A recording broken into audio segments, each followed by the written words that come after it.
बेटा उठ जा, बेटा इसको ले जा।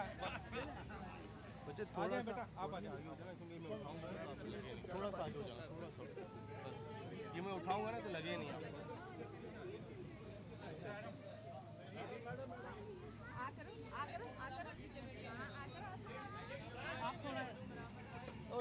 आप आ जाओ। ये इनका बच्चा है। इधर इधर गिफ्ट ले लो बेटा, गिफ्ट ले लो। ये देखो रेड, ये गिफ्ट, ये देखो। देखो इसमें पता नहीं बहुत सारी चीजें हैं। आ जा, एक बच्चा और आ जा।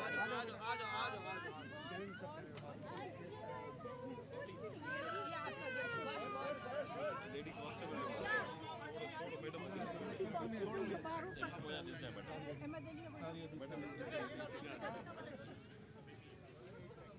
लेडी कांस्टेबल बाहर रोनो आ रहा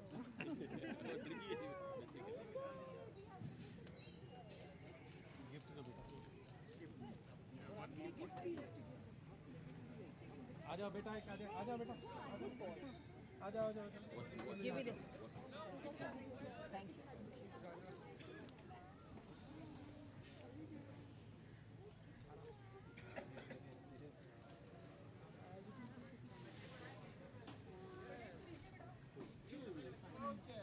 You have to sing Mama.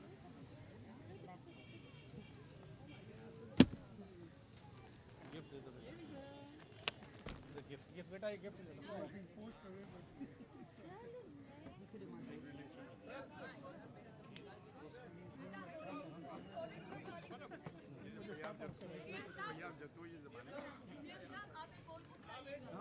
दे रहे। इधर सामने देखो।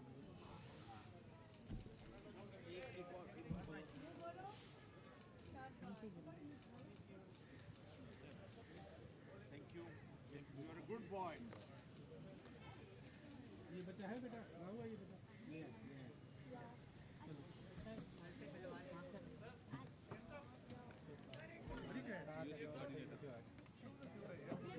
मूवी में हाँ सही क्यों ना सब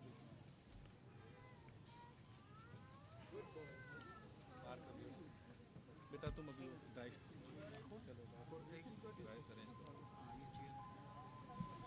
मैडम एक मिनट दबा दो, थोड़ा सा राइस थोड़ा सा ना जगह दो, ये राइस जगह दो। दीदी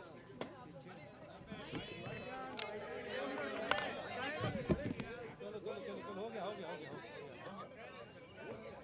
वैक्सीन जो मुझे सर वैक्सीन अंदर है। रखे हैं। माइक तो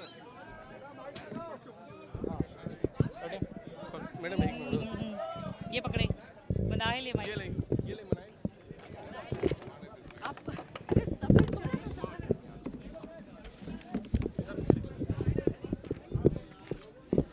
बेटा जल्दी करो, जल्दी टाइम।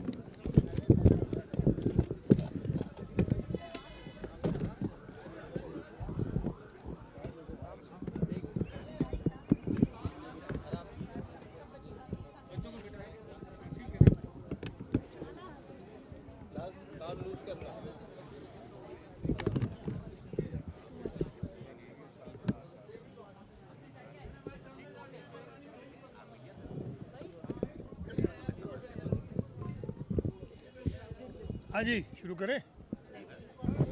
शुरू करिए। बिस्मिल्लाहिर्रहमानिर्रहीम। आज से हमारे नेशनल इम्यूनाइजेशन डे शुरू हो रहे हैं 15 से 21 दिसंबर, जिसमें हमारा प्रोग्राम है कि हम इस सूबे में तकरीबन 1 करोड़ 6 लाख बच्चों को पोलियो के कतरे पिलाएंगे। हमारे लिए ये काफ़ी शर्मिंदगी का बायस है कि पूरी दुनिया में सिर्फ 2 मुल्क रह गए हैं, अफ़गानिस्तान और पाकिस्तान, जिसमें पोलियो इरेडिकेट नहीं हुआ है। अभी तक पोलियो का मर्ज़ बाकी है।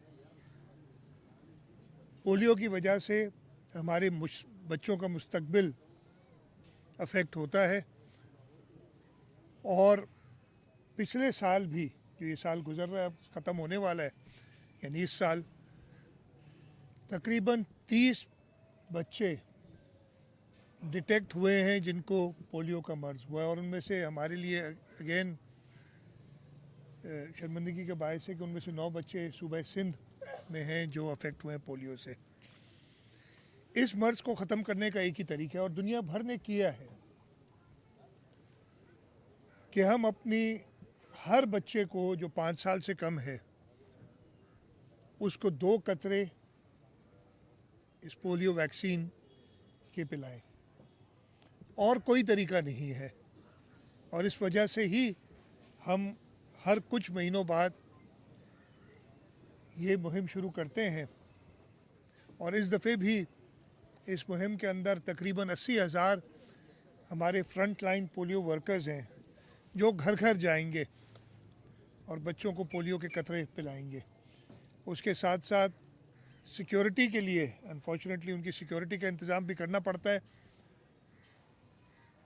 21,000 सिक्योरिटी एहलकार, जिनमें 1,000 ख़वातीन भी शामिल है सिक्योरिटी एहलकार, वो इन फ्रंट लाइन वर्कर्स के साथ होंगे और वो घर घर जाके ये पोलियो के कतरे पिलाएंगे। मेरी दिल की गहराइयों से ये सब वालिदैन से, इन्फ्लुएंसर से, मोहल्लेदारों से अर्ज़ है कि ये जब पोलियो के वर्कर्स, फ्रंट लाइन वर्कर्स हमारे कतरे पिलाने आएँ तो इनको खुशामदीद कहें, और इस बात को इंश्योर करें कि हर बच्चे को ये 2 कतरे पोलियो के पिलाए जाएं। एक काफ़ी अरसे से, और ये सिर्फ हमारे मुल्क में है अनफॉर्चुनेटली, इसलिए कि किसी और इस्लामी मुल्क में सिवाय अफ़गानिस्तान और पाकिस्तान के, और बहुत मुसलमान मुल्क हैं, किसी में भी ये पोलियो का मर्ज़ बाकी नहीं। और उन्होंने भी इसको इसी तरीके से इस मर्ज़ से निजात दिलाई है कि उन्होंने हर बच्चे को जो 5 साल से कम है, उनका अभी भी पैदा होता है, अब तो खैर इराडिकेट हो गया, उनको पोलियो के ड्रॉप्स पिलाए गए। हमारे यहाँ भी, हमारे मुल्क में भी ये पोलियो ड्राइव शुरू की थी शहीद मोहतरमा बेनज़ीर भुट्टो ने, और उन्होंने अपनी बेटी बीबी आसिफा भुट्टो जरदारी को ये 2 कतरे पिलाए थे अर्ली 90s में, और उस वक्त हज़ारों की तादाद में ये पोलियो के केसेस होते थे, और वो घट के 10 से भी कम हो गए थे। लेकिन फिर पिछले 2-3 साल में इस मर्ज़ की केसेस सामने आने ज़ाहिर हुए, तो हमें अब दोबारा इस ड्राइव को और तेज़ी से करना है। ये इंश्योर करना है कि हर बच्चे को ये 2 कतरे पोलियो के पिलाए जाएं। और मेरी आपसे, मीडिया से, मैंने ये, वैसे मैं अफसोस भी करूँगा, मैं मीडिया वाले नाराज़ ना हो, ख़ास तौर पे आपके मालिकान, और मैं ये कहूँगा कि ये ज़रूर बताइएगा ये अभी जो मैं कहने वाला हूँ। पिछली बार जब पोलियो की मुहिम हुई थी तो मैंने कहा था, और नहीं, हर न्यूज़ हेडलाइन के पहले 5 सेकंड या 10 सेकंड आप सिर्फ एक मैसेज दें कि जी ये नेशनल इम्यूनाइजेशन डेज़ हैं और अपने बच्चे के मुस्तकबिल के लिए 2 कतरे पोलियो के पिलाएं। 5 सेकंड लगते हैं ये कहने में। मैंने कहा था कि हर न्यूज़ हेडलाइन को शुरू करने से पहले मीडिया चैनल्स, यानी हर घंटे में न्यूज़ हेडलाइन आती है, ये बार बार मैसेज दें। लेकिन अफसोस के साथ किसी एक चैनल ने ऐसा नहीं किया था। शायद उनकी तरजीहात कुछ और हैं, उनकी तरजीहात हमारे बच्चों का मुस्तकबिल नहीं है। माइंड नहीं कीजिएगा मीडिया वाले, हमारी तरजीह ये ज़रूर है। मैं जहाँ जाता हूँ, ख़ास तौर पे इस हफ़्ते के दौरान ज़रूर ये मैसेज रिपीट करता हूँ, लेकिन इसमें मीडिया बहुत इफ़ेक्टिव रोल अदा कर सकती है। जैसे मैंने कहा, मैं ये नहीं कह रहा कि लंबे लंबे प्रोग्राम्स करें, वैसे तो करने चाहिए और चीज़ें बहुत दुनिया में होती हैं। इस पूरे हफ्ते में ऐसे प्रोग्राम्स करने चाहिए कि वालिदैन को ये तरगीब दिलाएं कि वो बच्चों को पोलियो के कतरे पिलाएं। लेकिन 5 सेकंड ख़ास तौर पे आपके जो पीक टाइम्स होते हैं जब वालिदैन बैठ के टीवी देखते हैं, उस वक्त हर घंटे में अगर 5 सेकंड हम मांग रहे हैं तो ये कोई इतनी बड़ी बात नहीं है। मैं उम्मीद करता हूँ कि मीडिया वर्कर्स भी अपने मालिकान से कहेंगे कि ये करें। सर मैं ख़त्म कर लूँ तो यही दरख्वास्त मीडिया से है कि वो भी इस मुहिम को कामयाब करने के लिए अपना किरदार अदा करें और एक बार फिर बच्चों से, उनके वालिदैन से, जो बड़े भाई बहन हैं जो 5 साल से ज़्यादा हैं, जो समझते हैं कि जो ये मैसेज सुन रहे हैं वो अपने वालिदैन से कहें कि जी हमारे छोटे भाई बहनों को ये कतरे पिलाए जाएं। जो इन्फ्लुएंसर्स हैं, मोहल्ले वाले हैं, इलेक्टेड रिप्रेजेंटेटिव्स हैं, आप सबका ये फ़र्ज़ है कि अपने बच्चों के मुस्तकबिल के लिए इस मुहिम को कामयाब करें और हम अपना टारगेट अचीव करें। एक ख़ास हमें मसला होता है रिफ्यूज़ल्स का, जो मना करते हैं। मैंने अपने मीटिंग्स में कहा है कि रिफ्यूज़ल्स बताए जाएं और हम खुद कोशिश करेंगे। मैंने कहा है कि उस इलाके का इलेक्टेड काउंसलर, यूसी का चेयरमैन, उस जगह का जो इलेक्टेड नुमाइंदा होगा सूबाई कौमी असम्बली का, हमारे वज़रा, हम सब अपने अपने हलकों में इस पैगाम को दें कि भाई इससे कोई नुकसान नहीं है और ये हमारे बच्चों के मुस्तकबिल के लिए बहुत ज़रूरी है। आप सबका बहुत शुक्रिया जी ये सब करने के लिए। वो कहते हैं ना कि वर्क हार्ड प्रोग्रेस निल, वो वाली बात नज़र आती है हर साल, वही स्पीचेस, वही बातें, वही मामला। क्यों खात्मा नहीं हो रहा? मीडिया जवाब दे दूं? सर मैं थोड़ा सा, मीडिया वाकई अपना किरदार प्ले नहीं कर रहा होगा, बकौल आपकी नाराज़गी अपनी जगह सही है, लेकिन इंतज़ामी अफसरान आपके, क्या वो मैं जवाब देता सही हूँ। पार्ट प्ले करते मैं जवाब देता हूँ। देखिए, मैंने तो बताया, आपने कहा मेरी नाराज़गी नहीं है, मेरी इल्तिजा है भाई, मेरी दरख्वास्त है। मैं नाराज़ क्यों हूँगा किसी पे? सबसे पहले तो मैं आपको ये करेक्ट करना चाहता हूँ, मेरी इल्तिजा है कि ये सोचे, हाँ जहाँ जहाँ हमें कोताही नज़र आती है हमने सज़ाएँ दी हैं। ये हमने कहा है कि जी हमारे जो डिस्ट्रिक्ट एडमिनिस्ट्रेशन के अफसरान हैं उनको ट्रांसफ़र किया गया है, उनको और सज़ाएँ दी गई हैं। उनकी जो एनुअल कॉन्फिडेंशियल रिपोर्ट होती है उसके अंदर ये ख़ास तौर पे कमिश्नर, असिस्टेंट कमिश्नर की लिखता है, डीसी की कमिश्नर लिखता है, तो वो इस चीज़ को देखता है कि पोलियो की मुहिम में इसका क्या किरदार था। हेल्थ डिपार्टमेंट की तरफ से इस पे बहुत सजाई दी कि बिल्कुल ये एक्शन ले रहे हैं। लेकिन ये सिर्फ हुकूमत का नहीं, कलेक्टिव एक सबका फ़र्ज़ है। हम जहाँ, मैं कह रहा हूँ, मैं ख़ुद मान रहा हूँ कि जी कोताहियाँ होती हैं, उसको सज़ा दे रहे हैं, बाकी लोग भी ज़रा मान लें कि उनसे कोताही हुई है। 5 सेकंड घंटे में मांगना कोई बड़ी बात नहीं है। अच्छा सर, एनवायरमेंटल, खास करके एनवायरमेंटल इश्यूज हैं, कराची में माहौलियाती नमूनों से पोलियो के वो मिलते हैं, तो इसमें भी आपने कोई बिल्कुल जी, इसलिए कि इसका एक बड़ा वजह यही होती है जो हमारे एनवायरमेंटल सैंपल्स हैं। और अनफॉर्चुनेटली मैं ये पहले भी कह चुका हूँ, लेकिन अब ये जैसे कहते हैं, आप लोग नाराज़ हो जाते हैं, बार बार वही बात कहते हैं, जब आप अमल नहीं करेंगे तो क्या होगा। मैंने देखा है, मुझे 9 साल से ज़्यादा हो गए इस सूबे की चीफ मिनिस्टर बने हुए, उससे पहले भी मैं इन्वॉल्व रहा हूँ इन पोलियो कैंपेन्स में। एज फाइनेंस मिनिस्टर भी मैं पार्ट प्ले करता रहा हूँ।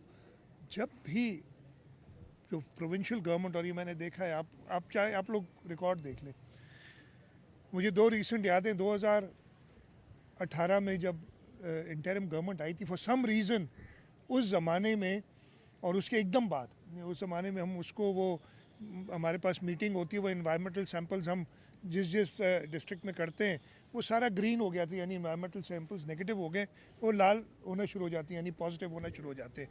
और हर इंटरिम गवर्नमेंट के ज़माने में वो अचानक, यानी वो पिछली जो गवर्नमेंट आती है उसको क्लियर करती है, फिर थोड़ी सी कोताही हो जाती है, इसलिए कि आपकी सारी इंतज़ामिया, वो जो एक मुहिम होती है या 2 मुहिम, इस दफ़े ज़्यादा थी, उनके दौरान और चीज़ों में लगी होती है।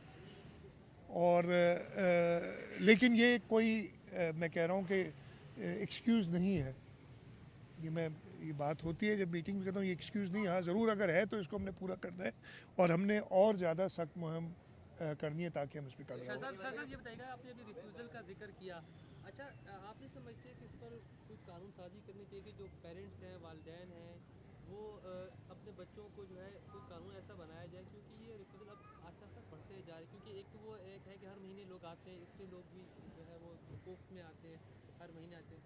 आप ही समझते हैं इस पर कोई मौसर कानून साजी की इस पे हमने इस पे काफ़ी गौर किया है किस तरीके से किया जाए। बड़े एक जो बड़ा आसान तरीका, एक जो हमने सोचा था, एक मैंने देखा ना वो कोविड के दौरान हम सब जो है ना सबसे ज़्यादा डरते हैं जो आपके हाथ में चीज़ है ना उससे, ये मोबाइल फ़ोन, इसकी अगर सिम कैंसिल कर दिया, सबसे ज़्यादा डर इससे होता है। मतलब आपको कुछ और नुकसान पहुंचाया जाए, किसी को कोई परेशानी नहीं। तो ये हमने चीज़ें सोची थी कि इस टाइप के कुछ एक्शंस लिए जाए, लेकिन अभी तक उसको कोई फाइनली हतमी फैसला नहीं हुआ है।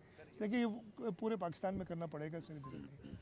मतलब ये ज़रूरी नहीं कि हम सिम बंद करें, कोई और भी हो सकते थे। के बॉर्डर आप क्लोज है, पहले ये कहा जाता था अफगानिस्तान के बहुत सारे लोग ऐसे आते हैं जो रिफ्यूजल्स में इजाफा हो जाता है, फ़र्क पड़ा उससे। और दूसरा केपी के हवाले फ़र्क पड़ा है। देखिए फ़र्क इस तरीके से भी पड़ा है कि हम ज़्यादा अग्रेसिव हुए हैं। मैं ये नहीं कहता कि केपी या अफ़गानिस्तान या और सूबों से, लेकिन हुकूमत सिंध इन रिफ्यूज़ल्स पे पिछली बार हमने उन रिफ्यूज़ल्स को किया क्या था कि जिस जिस इलाके में रिफ्यूज़ल्स थे, हमने पोलियो की जो हमारा EOC होता है उसको कहा था कि उस इलाके के जहाँ जहाँ रिफ्यूज़ल्स आएँ लिस्ट बना के दें, और वो लिस्ट हमने इलेक्टेड नुमाइंदों को दी थी, यहाँ तक कि MPs को भी दी थी कि आपके हलके में ये रिफ्यूज़ल्स हैं और आप अपने असर रसूख इस्तेमाल करके इनको कन्विंस करें कि ये पोलियो के कतरे पिलाए जाएँ। तो उससे कमी आई है ज़रूर रिफ्यूज़ल्स में। ये बताइए, आपने जो मीडिया मालकान से इंतजार कर रहे हैं, इन लोगों को अगर इश्तार नहीं मिले, मीडिया मालकान को ये मुहिम बना लेते हैं गवर्नमेंट के खिलाफ, इनको इश्तार नहीं मिलना, आप लोग देते हैं इश्तार, तो इनसे एक तो इंतजार करने की जरूरत नहीं है, इनका तो गर्दन पकड़ने की जरूरत है कि भाई आप दें इतना। मेरे में हिम्मत नहीं है यार। औकाफ के तहत सैकड़ों मसाजिद है, औकाफ के तहत सैकड़ों मसाजिद है, उनको पाबंद किया जाए कि उलमाए कराम अपने जुमे के खुतबे में पोलियो मुहिम को शामिल करेंगे। मैं ये आपकी अच्छी एक तजवीज़ है, कहते हैं। बाकी वो गला दबाने वाली बात जो है ना, गला पकड़ने वाली, दबाने नहीं, पकड़ने वाली, वो मुहावरे के तौर पे। अच्छा मैं समझा, पता नहीं आप। अच्छा गला पकड़ना मुहावरा है, मुहावरा है, पता नहीं, रियलिटी ना करूं। अच्छा यार, मैं तो कहा आपने मुझे ओपन लाइसेंस दे दिया था रियलिटी करने के लिए। Thank you. नहीं, आपकी तजावीज़ अच्छी हैं, मैं फिर भी इल्तिजाई करूँगा भाई, कोई धमकी और वो नहीं। ये आपका फ़र्ज़ है, कौमी फ़र्ज़ है कि इसमें कोई हमारे अफसरान भी अपना अगर कौमी फ़र्ज़ समझ के ये करते हैं, सज़ाएं देना भी मुझे पसंद नहीं है, इसलिए कि ये चीज़ तो ऐसी है कि जिसमें खुद ही आपने वॉलंटियर करके करना चाहिए। अच्छा सर, ये आखिरी सवाल। छोटा सा कर लूँ। पॉपुलेशन का भी कोई काम नज़र नहीं आता, महकमा पॉपुलेशन। अच्छा, आबादी बढ़ती जा रही है। ये आबादी बढ़ती जा रही है इसमें बिल्कुल, लेकिन ये हमारा मतलब डमी में मैं सुना नहीं, सूबा सिंध में कम अज़ कम आप ये नहीं कह सकते। और मैं आपको कई एग्जांपल्स दे सकता हूँ, मिनिस्टर साहब साथ खड़ी हैं, कि हम इसको बहुत सीरियसली लेते हैं। अनफॉर्चुनेटली अगेन हमें कहना नहीं चाहिए, वो जो एक नेशनल या दूसरे सूबों की तरफ से जो इसमें कंट्रीब्यूशन है वो नज़र कम आती है। तो मैं तो ये कहूँगा कि सूबों को ये तरगीब दी जाए, और ये सोचना कि अगेन हमारा भी ये फ़र्ज़ है कि हम निचले लेवल पे जाके डिस्ट्रिक्ट में तरगीब दें कि ये पॉपुलेशन कंट्रोल के लिए अपना काम करें। लेकिन आपकी दुरुस्त है कि ये एक ऐसा चैलेंज है जिसको हमें ख़त्म करना चाहिए। ठीक है, थैंक यू जी। इधर से सागुर अदिया चुप